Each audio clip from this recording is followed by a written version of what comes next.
Good morning, everyone. Good morning. It is January 2022. January 2022. And we're here to talk about productivity addiction. My name is Michelle Marquardt DeVoe, and I am the CEO slash president slash owner, whatever you want to call it, of Faith Culture Kiss Studios and the founder of the Speakeasy Cooperative. And we are a company, me and my team work with people just like you to overcome things like productivity addiction. Hey, good morning. And to do personal development that leads to professional development so you can simplify your life, run your business the way that you want to, maybe even make a little bit more money, and just be generally happy. So I want to dig in. Hi, Amy. Hi, Karen. I want to dig in right away first by saying this live is a little bit self-preachy. So I put together this live not because of necessarily, hey, Amy, not necessarily, oh,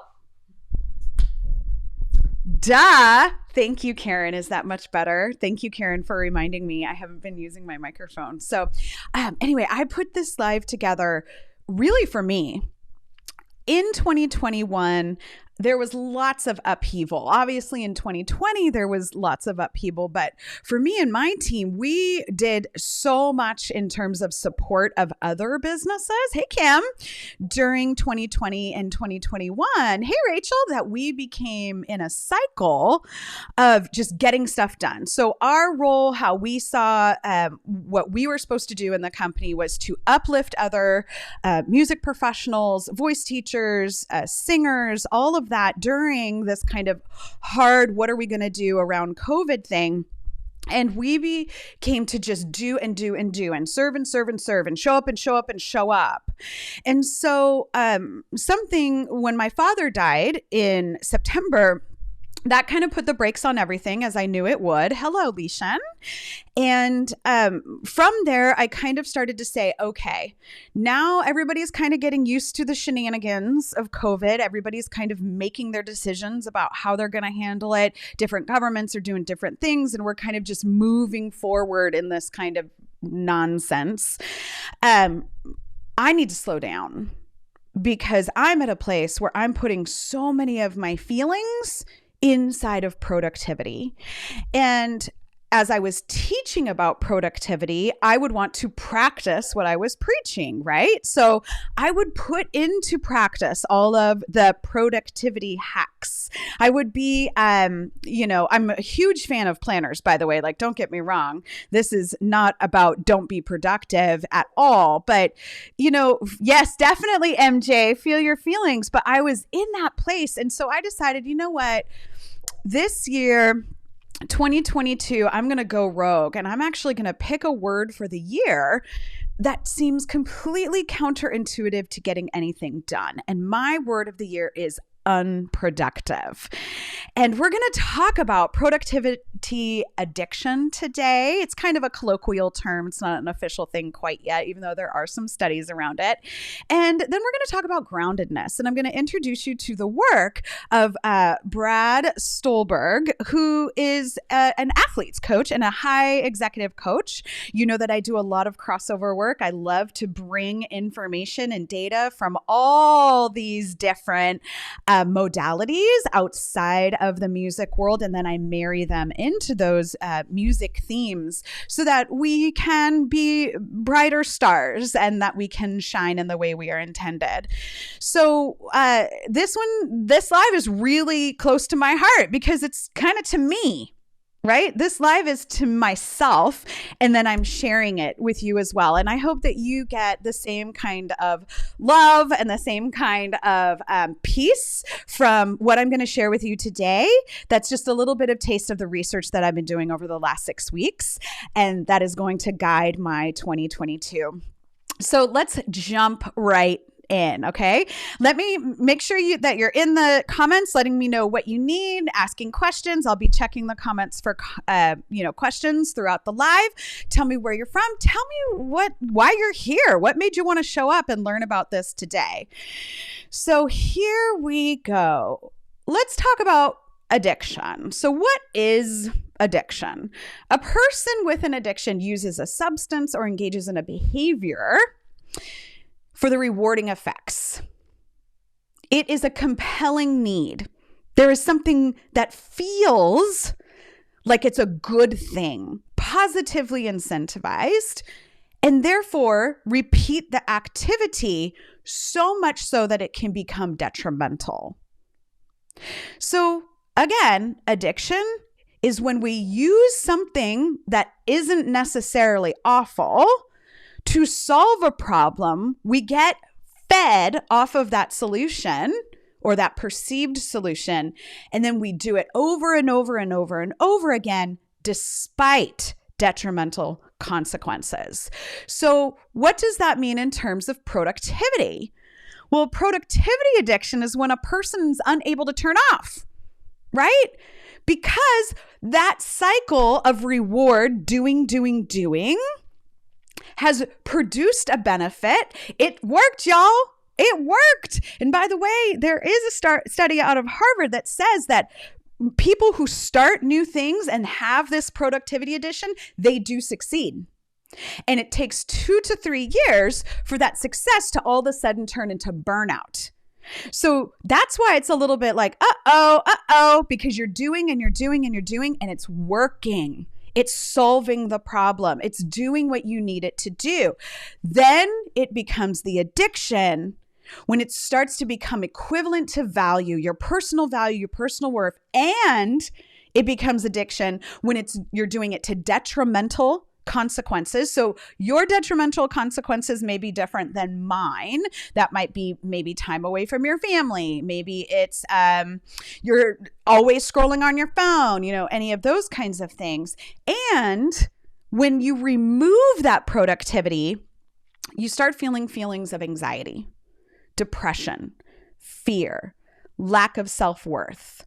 So all of a sudden, because you're not doing anymore, you're struggling with who you are, and you're struggling to believe that you'll be successful again. It's never enough. So that's to put this into perspective for you, what it is. The problem with this is that our response to productivity is that we become relentless in our optimization of things. So it's this hang-up. There's billion-dollar industries built on productivity hacks, right? If you Google productivity hacks, it's like 75 pages of SEO stuff. And that's the stuff that actually has SEO, right? We have become what Brad Stulberg likes to call this kind of heroic individualism. So what happens is that we're constantly trying to reach the next benchmark, set the next goal, conquer the next rung on the ladder, whether we're doing it in comparison to another person or just comparing to ourselves. And then it becomes that is the arbiter of truth. So everything that I accomplish that is measurable, it gets all mixed up. So you get these great quotes like Peter Drucker. I love Peter Drucker. He says, what gets measured gets managed, or what gets measured is managed, right? These things are true. It's not that we don't want to have measurable success. Those are really important for goal setting. However, when it is the arbiter of success, you are not successful if you do not XYZ. That's when it becomes heroic individualism. You may be saying, well, I'm not sure if I have heroic individualism. Well, let's share some signs. Let's share some signs of this. Do you have, hey, Rebecca, thank you. Are you in a place, and check the box for me. Again, as I said at the beginning, a lot of this is my life to myself, right? Do you have a sensation of being rushed? Mentally, physically? Are you always feeling a little bit? I'm going to make this a little smaller. I hope your eyeballs will not be able to see that, but you can come back and check it out later. Do you have a sensation of being rushed mentally or physically in your body? You feel like you've got to zip and zip. Do you have a recurring feeling of something not being quite right, but you're not actually sure what is quite right or how to fix it? I'm going to tell you right now, perfectly big vulnerable. I tell Kristen, my teammate, all the time, I feel I was telling her like all the time in 2021, something is wrong. Something isn't working. Something isn't working. And that dear woman, she just would be like, okay, what is it? I'm like, I don't know. But this was a signal, right? This is a signal that I'm trying to do something that for doing's sake. What about not always wanting to be on, but then when you turn off, you freak out? How about, do I get a raise of hands on that one? Who has that one? You don't want to be on. You want to take the break. And yet when you do, you feel awful inside. You feel like you're broken or that you're missing out on something. Are you feeling too busy? Well, at the same time, when there's open space, you feel restless? I should be doing. Do you struggle to sit in silence? Or does this thing lead your life? If you're silent for 5 minutes and your phone is right there, do you pick it up? How about wanting to do better and be better? Lord knows that's me, wanting to do better and be better, yet not knowing where to start. Which is the first thing I should do? Conflicting information from everywhere about what the first step is to being productive, what the first step is, right? Excellent, Rebecca. And oh, you know what? Let's come back to that ironing because it's going to go into our 6 things that we can do and look at. I love that. What about a sensation? Oh, well, I kind of said a sensation of being rushed 2 times. Look at how rushed I was. I said it twice. Being successful by conventional standards, yet feeling like you're never enough. Y'all, let me tell you something. There was a study by Daniel Kahneman, who, by the way, if you don't know Nobel winner Daniel Kahneman and you haven't read that person's books, I draw a lot from his stuff and his sphere of, he writes about thinking. So he loves to talk, how do we think and what is thinking about? He has done studies around happiness and money. And there's a study out of Harvard that basically tells us at the end of the day that between 65,000 and 80K in terms of your income, like as in what you're getting paid if you're an employee, 65 to 80K, depending on where you live. So they did the factors of like, you know, cost of living and stuff, that happiness does not actually increase after those numbers.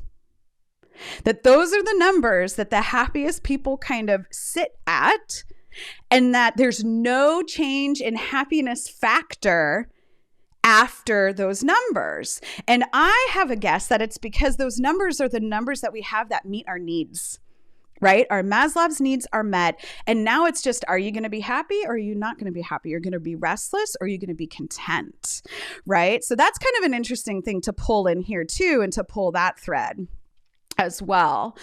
So these are some signs. Are you stuck in I'm stuck in heroic individualism and I'm working to get out. So what do we do? What do we do? Gross. We have to change. And that's hard. But I want to give you 6 things to actually focus on in your change. And I want to encourage you to read Brad Stulberg's book because he really goes down deep. And then some other books that I'll put a reading list in Speakeasy Cooperative. And this is, you know, for the public peoples, you can just know about Brad. And where we really can start, right? Where do I start? Here's where we start. All right. Let's talk about the 6 commitments. I want to call these he doesn't call them commitments. He says like action items or something like that. But 6 commitments that we can bring ourselves back to groundedness, because the solution is groundedness. And what is groundedness? Groundedness is when we have an unwavering strength, an unwavering internal strength, and we have a self-confidence that sustains us through up and down. We have an evenness. We have a deep, deep reservoir of integrity. We have fortitude. We are whole. We are connected to ourselves and to others. Groundedness is where lasting performance comes from and not bursts of amazingness. Groundedness is stolen when we become too focused on productivity And the irony is that it's the groundedness that increases our productivity. It's the groundedness that makes the work we do better and simpler and more easy to digest for ourselves and others. It is the groundedness that gets us what we're trying to get in the first place, which is that need to be settled, right? So let's talk about these 6 commitments that Stolberg introduces. The first one is tried and true, and it has been around for eons, and that is accept where you are. Mindfulness, accept where you are. Where are you right now? Not who you think you should be, not what happened yesterday. Accept where you are and who you are right now. I'm a person right now who really feels like I always have to be doing something for my business as my business is going to fail. That is where I am. And I have to say that out loud and be like, oh, that is interesting. I am a person who is in a current cycle of feeling like if I don't show up 1,000,000 times a day, suddenly everyone will leave Secco and I will be in a van down by the river. I have to own that. Accept where you are. Where are you, everybody? Where are you? What are you feeling good about? What are you feeling bad about? Who are you in the middle of all of this? Accept it. It's okay. Just notice it. Don't try to change it yet. Just accept it first. We spend a lot of time trying to talk ourselves out of where we're really at. We spend a lot of time doing that, and it is wasteful of mind resources. Again, ironic. And it is wasteful of our emotional bandwidth, which brings us to number 2, be present. Again, mindfulness, age-old wisdom here, friends. This isn't brand new. But what is mindfulness? What is being present? Being present is being able to notice everything around you and not worry about what happened 2 minutes ago or what's going to happen in the next minute. This is a practice. By the way, if any of you are familiar with Buddhist practice and mindfulness, there's a reason why it's called practice. It's not Buddhism arrival. It's not Buddhism solve. It's not Buddhism fixes everything. It's Buddhist practice. Seeing what is in this moment. So I'm going to take, because this is number 2, I'm going to take a second and we're going to go through the comments real quick and see how y'all are doing. Because this is big stuff, right? It's like simultaneously freeing and overwhelming, you know, which is part of that getting out of the heroic individualism. Yeah. So, Rebecca loves ironing. Oh, Amy jumps on that phone. Ashley's like, where to start? Where do I start? Listening to podcasts. We love this. We have downtime. Okay. What if your downtime, Amy, had nothing to do with other people's needs? That's a hard one. Vacuuming and drawing. Wanting to start. Yeah. People are just sharing what the hard part is. Grace is saying, oh, I didn't think I'd see myself in this today because I feel like I don't succeed in being as productive as I should be. Oh, busted, she says. It's so hard to do the right thing. Man, right here, y'all. That is so hard to do. It is so hard to do. And I'm thinking that Karen's talking about the being mindful. This is a good one. So Amy's saying, I'm riding that roller coaster of want more time and I want to be sure my business is successful. So this is exactly it. Like, this is where the groundedness is, Amy, is what if it wasn't a roller coaster? What if it just was? I want more time with my family and I want to make sure my business is successful. Those are 2 true things. I accept that I want more time with my family and that when I'm not with my family, insert whatever your feelings are. I don't want to speak for you. And then I want to be sure my business is successful. Well, what actually does that mean? What does it mean for my business to be successful? What am I doing in this moment that's either helpful or not helpful? So that we can get off the teeter-totter, because the teeter-totter is indicative of the heroic individualism. Yeah. So interesting stuff. Jessica's saying I spend too much time feeling bad. Acceptance is key. Yes, Jessica, I love that. Acceptance is key. And then MJ has a question. How do you reconcile being a multitasker with being in the present? Well, that is something that that's a good question in terms of, so what came to me right then when I read multitasker is that being present, and then our next one, which I'm going to go ahead and put up here, being patient. There's plenty of information out there. Like I think in the mid 2000s, they started really digging into this kind of concept of the multitasker. And so what comes to me is like, there's no such thing as multitasking. There's only distraction.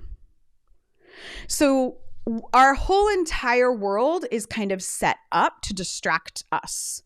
Ever since the internet, God bless Apple and BlackBerry, but whoever came up with putting your email on your phone, thanks a lot, yo-yo. There's no such thing as multitasking. It's hyper quick switching.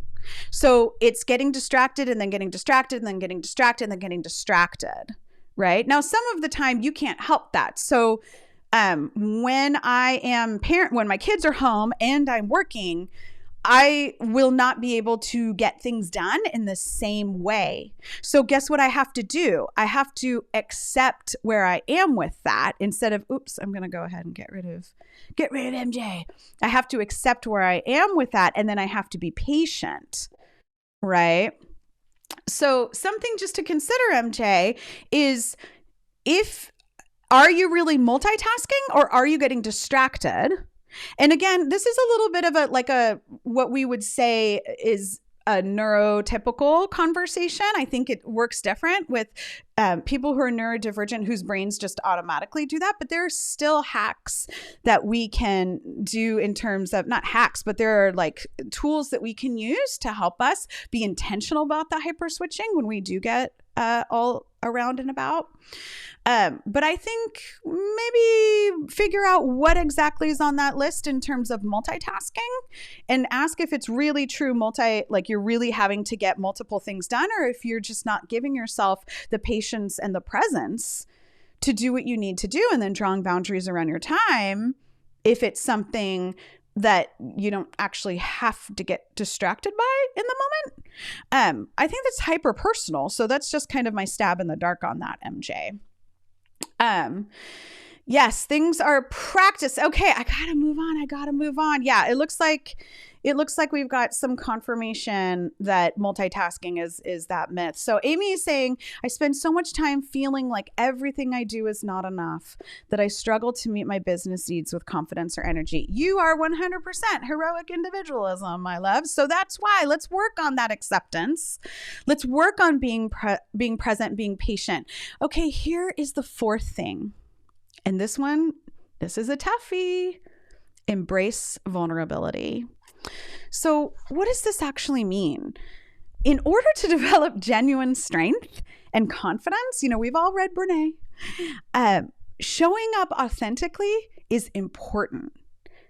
It is important. And we tend to somehow separate our business persona from who we are as humans. And while we are not our business, of course, we influence our business.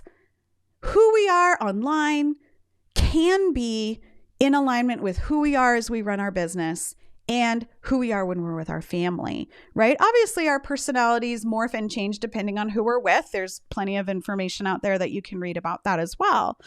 But let's be real with ourselves.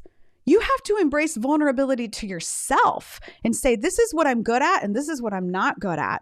And I'm not going to judge myself or shame myself. I'm going to hold myself like a crying baby. I'm going to hold myself like a crying baby. How do you get a crying baby to stop crying? You don't. You hold the baby, you soothe the baby, you wait for the baby to cry it out and to calm down and to get it out, right? But you're shushing in order to bring the breath back. Shh, shh. You're not telling the baby to be quiet. You're mimicking the sound of a heartbeat when you do that. When parents shush their baby, it's not telling them to be quiet. It's mimicking the heartbeat. It's holding them close and reminding them of the womb. What if you did that for yourself? Treat yourself. Be vulnerable with yourself. Eliminating cognitive dissonance between your workplace self, your ongoing self, your actual self, your online self, eliminating that cognitive dissonance so that you can know and trust yourself. Because that's what being vulnerable does. It allows you to trust yourself. Because if you're always showing up based on your core values and who you are, then you know you don't have anything to figure out. You don't have anything to cover for you. You don't have any misstep that you're going to take because you're trusting yourself. You can gain freedom. You can gain freedom by being vulnerable. It's okay to not know. It's okay to be wrong. You can be an amazing, incredible, insightful, wise, wonderful person and not have the answer to everything. Side note, I get super skeptical of people who always have an answer for everything, right? Like if someone can fix any problem that I put out there and they never tell me about what they don't know about or what they're not good about, if I only hear I can help with that, but I never hear, I don't know, I'm wondering about this. That always puts me a little bit like, what's going on there? Okay, next. Remember, we've got accept,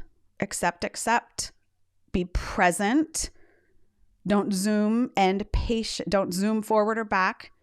Then we have be patient. Things can't go any faster than they're going to go. Give things some breathing room. And then, of course, we have embrace vulnerability. Next, we have build deep community. So Solberg is certainly not the only person to talk about building deep community. James Clear talks about this a lot. So does Charles Duhigg, and even BJ Fox. So building deep community is about prioritizing not just productivity, but it's about prioritizing people.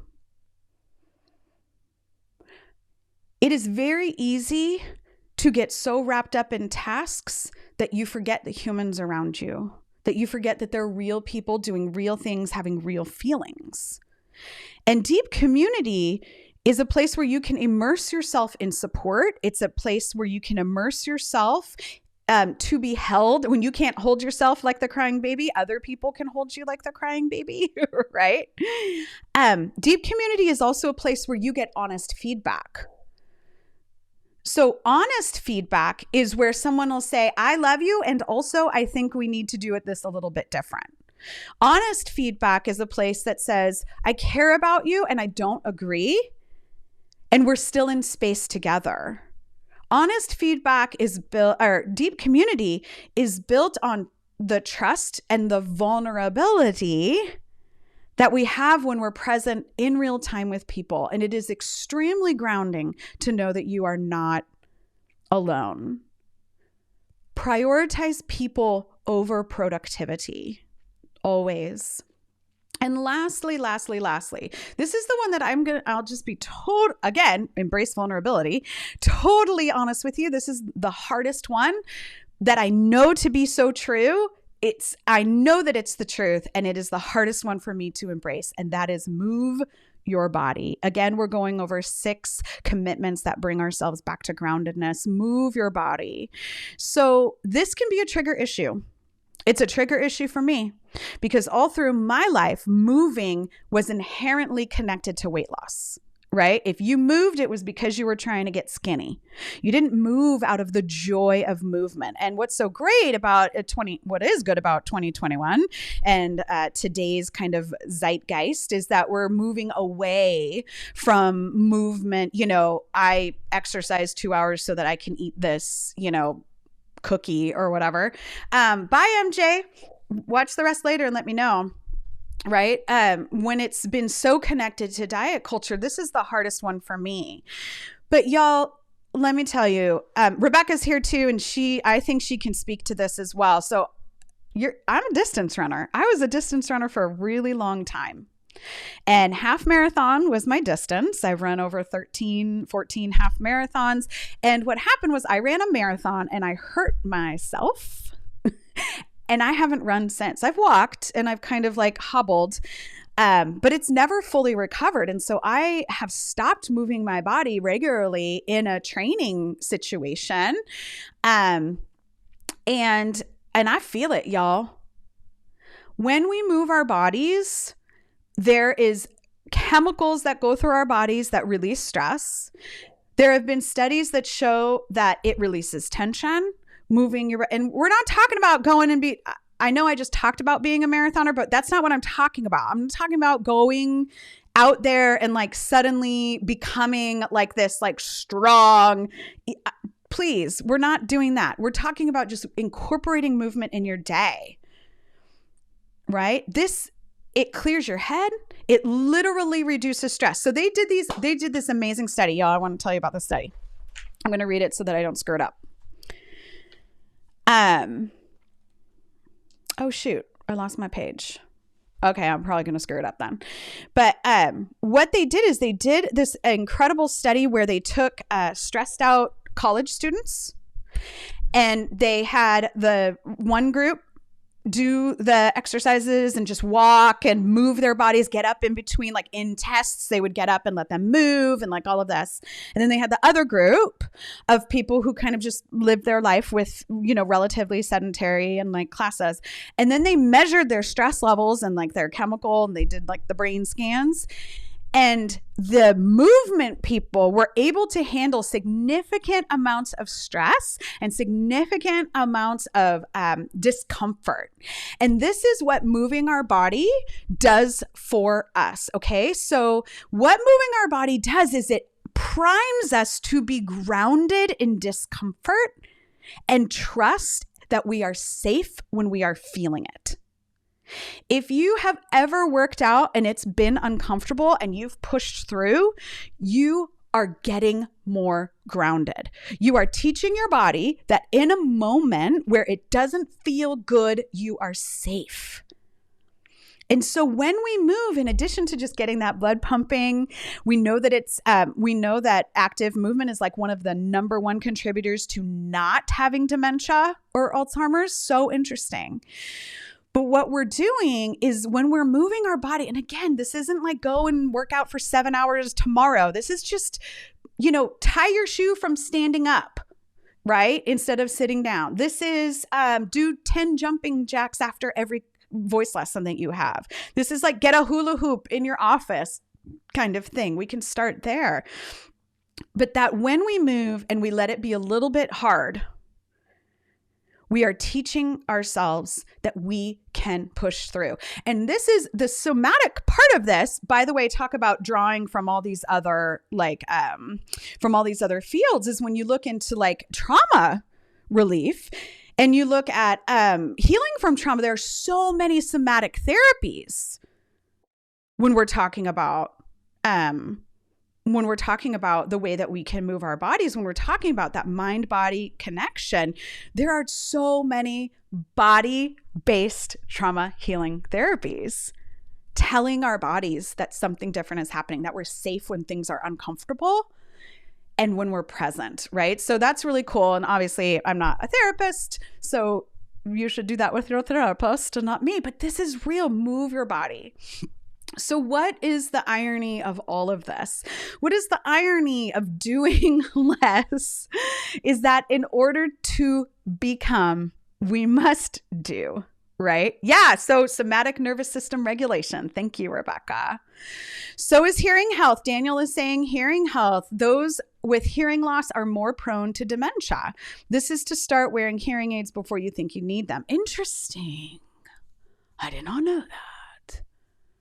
Fascinating. Oh, Sheila got a trampoline. I love it. So here's the irony of all of this is that in order to actually do more, you must be more and do less, right? So why are you doing? Which is coming first? That's really the question. Are you doing in order to become, or are you becoming in order to do? And that is what groundedness is, that we are becoming in order to do. So how do we get there, y'all? How do we get to these 6 amazing things? Accepting where we are, being present, being patient. How do we get to all of these things? Embracing vulnerability. Oh, it's so much, so hard.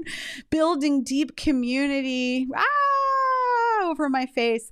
And how do we get to moving our bodies? How do we get to all of these things? Well, the first thing is we choose simple. Choose simple. It doesn't have to be big. It doesn't have to be amazing. In fact, it shouldn't be. It should be simple. What is your simple, joyous life? Again, do some jumping jacks. Do some stretches. Walk to your kitchen and back. Do you want to know a good way to get more movement in your life? Have a big old thing of water on your desk or wherever you work and drink, because if you drink a lot, it'll make you have to pee a lot. And if you have to pee a lot, then you have to get up and go to the bathroom and move. So don't use the bathroom that's right outside the door. Go, if you have more than one bathroom, use the upstairs bathroom if you're downstairs, or use the downstairs bathroom if you're upstairs, right? Use the far bathroom. When you go to the grocery store, park way far away, right? Choose simple. Next, find and create triggers. And this is habit building, right? Because how do you change? You build new habits. That's really what change is. It's just building new habits. So I love this. Okay, this is great, Amy. I'm going to add this really quick. Or have a small glass so you have to fill it up more often. That's smart. I like that. You could do both, right? And then you double duty. I love it, Amy. That's a great idea. I'm going to do that. Find or create triggers. So this is interesting. Grace is saying, having trouble prioritizing. My brain tells me I should take care of my work responsibilities, even though that movement is good. So if you cannot ground, you as in whoever, not just Grace, but if one cannot ground why movement actually helps them with their work and make it part of your work, part of your job description as the CEO and owner of your company, it will be very difficult to make time for it, which is why you want to find and create triggers. So, oftentimes you have a bunch of triggers. We all have triggers. And this is like not in terms of the trauma sense, but like this is just when we do things. So for example, an alarm clock goes off and you stop the alarm clock. Example would be after, you have a long day and you go pour yourself a glass of wine.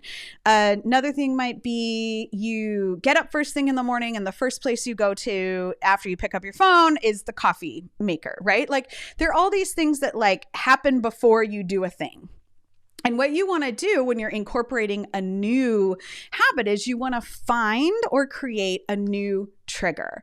So for example, if you are addicted to your phone at night, or, addicted is a strong word for the phone, but if you cannot stop yourself from simplifying by putting your phone away, then the new trigger would be, I'm going to put my phone on the kitchen counter before I go into my bedroom. Right? We would do that. And then how we would attach that is, when am I last in the kitchen? I'm last in the kitchen maybe when you're finishing your dishes, or I'm last in the kitchen when I go get my glass of water for next to my bed. And that's when I'm going to leave the phone. Right? So you're going to find these things. So in terms of movement, what you can do is you can say, okay, at the end of every work task or every half hour, I'm going to have a little timer, and the timer, I'm going to just stand up and do 5 minutes of stretching, or I'm going to walk around my house 3 times, something like that. In addition to finding and creating triggers, you're going to stack your habits. So let's say you have that cup of coffee in the morning and you want to incorporate more water in your day, you can start, you're already going to do the coffee thing. So you grab a glass of water when you're like if you're making the coffee in the morning, if you're pouring the water into the coffee pot, then you're also grabbing a glass of water to drink, right? So you already have the habit of making the coffee. Just add the glass of water to that. Don't make it difficult. Just stack it on top of something else that you're already able to do. Other things with triggers could be you put your tennis shoes and your socks, like let's say, your walking shoes and your walking socks next to your desk chair, or you put them in your office so that when you see them and then you have the thing, you will do. I'm sorry, I got distracted by Rebecca saying that she forces herself to drink water before caffeine, which I admire. I'm still the other way around. But you can put those triggers there, right? So stack it onto something that you already do. If you go for a walk, add some weights already. If you walk daily, add some wrist weights and then do this. Don't try to do the strength training at a different time yet. Next, embrace community. So I'm going to tell you right now, this is really, James Clear is really to go to on this, but nobody changes without support. Nobody. It is not a thing. You might change for a short period of time. You might be able to have willpower in order to switch things around, but it's not going to last forever. You need to embrace community. Who are the people that you can trust to tell you the truth to yourself about your face? Who are the people? I love it. Amy saying, yay, Secco. Yeah, I mean, that's the goal of Speakeasy, by the way. The whole point of the Speakeasy Cooperative is so that there is an intentional group of people that are all working to create similar goals and all have we don't have the same outlook. God, that would be so boring, but all working toward goals, even if they're all different goals, working toward goals together so that there can be accountability. And that that you can go and do what you need to do and that you have that place that's going to hold your crying baby, or be like, hey, let's rethink this. Embrace community. Wherever you need to get it, please find it. Please find it. It can be big, it can be small, but this is how people change, is in community. And again, back to that people power. People power. We are pack animals. Humans are pack animals, y'all. You cannot do it alone. You can't. You cannot do it alone. Heroic individualism does not work. It might work for a year, but it doesn't work for life. You will be challenged. As I wrap it up, and then we're going to go to the comments. You're going to be challenged. Change is inherently uncomfortable. Which discomfort is your preference? Is the discomfort of feeling rushed back to those signs? Are these the discomforts that you want? Are they the discomforts I want? No, they are not the discomforts that I want. The discomforts that I want are the uncomfortableness of having to accept myself and be okay if I perceive someone else doing something faster or better than me. I want the discomfort of being present, even when it's painful, even when a memory of, so many memories of my dad came up over the holidays. I want to be in that memory and not try to zoom past it. I want to be patient. I want to understand that growing a company, not just like a one-person business, but growing a company isn't going to take me 3 years. It's going to take me 10. Right? Be patient. I don't have to get everything written today. I don't have to get every offer solidified by next week. I don't have to have the sales page perfect. I can be patient. I want the pain of telling you the truth right now about myself. I want the pain of that vulnerability and saying, I don't know everything. I'm pretty sure but I'm probably going to be wrong. And being hyper productive is a really great way to not deal with your feelings. But I don't want to do that anymore. I don't want to do that anymore. That's not the pain I want. I'm focusing on my connectedness strength this year because people over productivity. And then my scary one, I want the pain of moving my body again. I want that pain. So I'm inviting you to join me and pick your pain. Which pain do you want? Do you want the pain of always having to feel hyperproductive? Do you want the pain of avoiding your feelings that's just making you feel worse and worse and worse and that you still can't get it done? Do you want the pain of associating your value with how many boxes you check? Or do you want the pain of learning to accept yourself just as you are and becoming grounded so that no matter what you do, you don't ever have to feel in the hamster wheel again? That's all I've got for you today in terms of the presentation. Now I'm going to go over to the comments.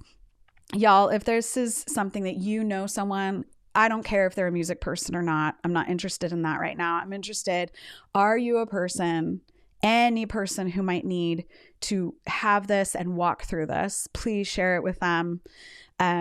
Send it to them, tag me for them, introduce us. Let me prioritize that person over productivity, because that's what we do in Speakeasy is we struggle together. And then also in the smaller groups too, we struggle together so that we don't have to be hyper productive.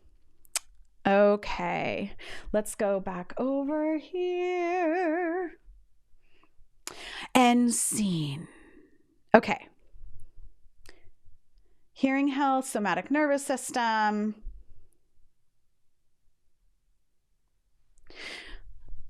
Christine, yeah. Well, Christine, go ahead. I mean, you should probably take some time to figure out if that's applicable to you. We don't want to, everything we're saying here could be wrong, that kind of thing, right? So we can look into that.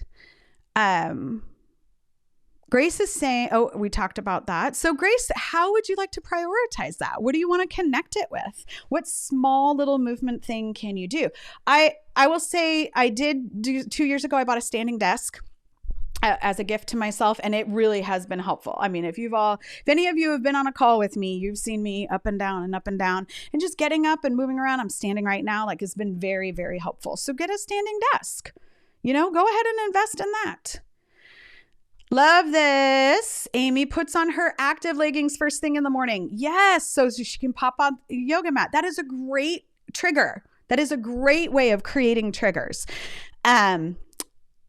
If Amy ever figured out, she's kind of stopped putting on her active leggings, then something she could do to get back in the habit is put her leggings out the night before, right? So that she sees them right away, hops out of bed, sees them, right?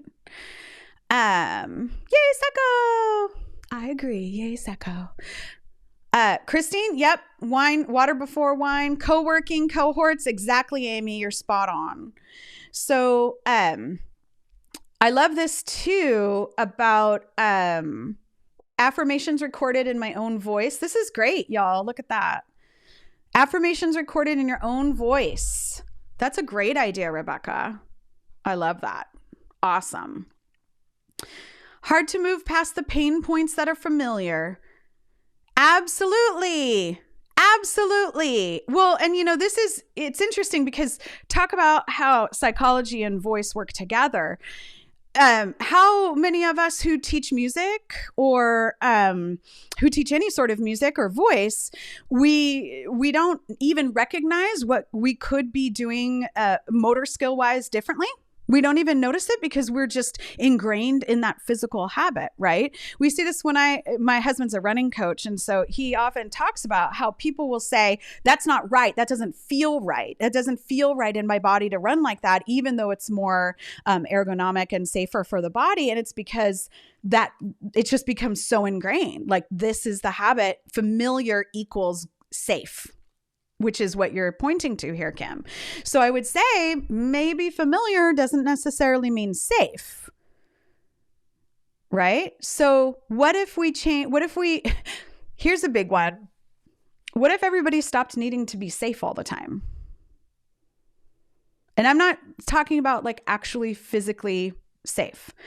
I'm saying, what if we let go this need to always feel emotionally comfortable?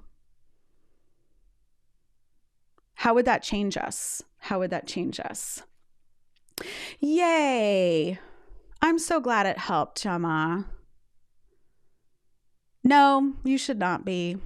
You should not be hyper productive. You should be exactly who you are, getting things done in the way that you should be getting things done.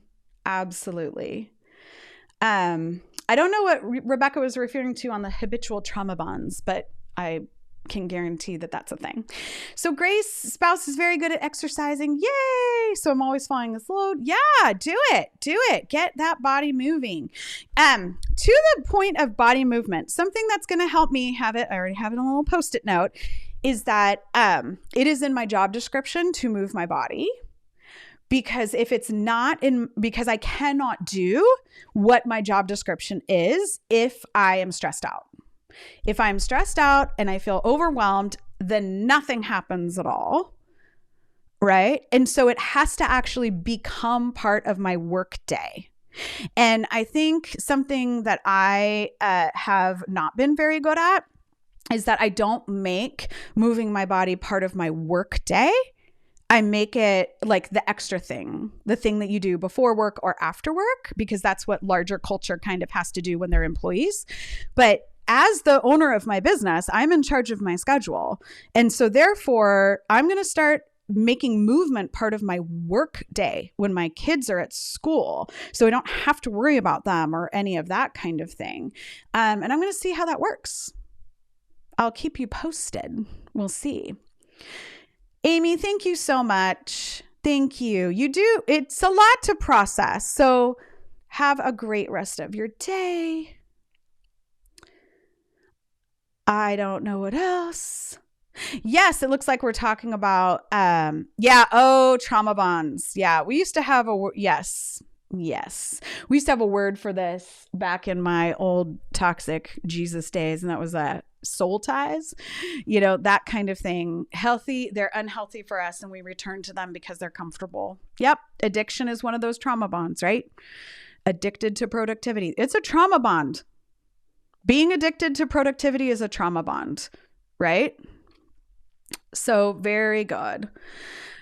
Grace, putting movement in my job description. We can do it together. We'll keep each other accountable. Okay, everyone. You are amazing. And you're doing all that you need to do. So let's be together more and not worry about doing less or doing more. When we are grounded, when we are being more, the doing takes care of itself. The doing takes care of itself. Be more, be grounded. Don't worry about the do. And it will get done. Have a wonderful rest of your day, and I will see you soon. Bye.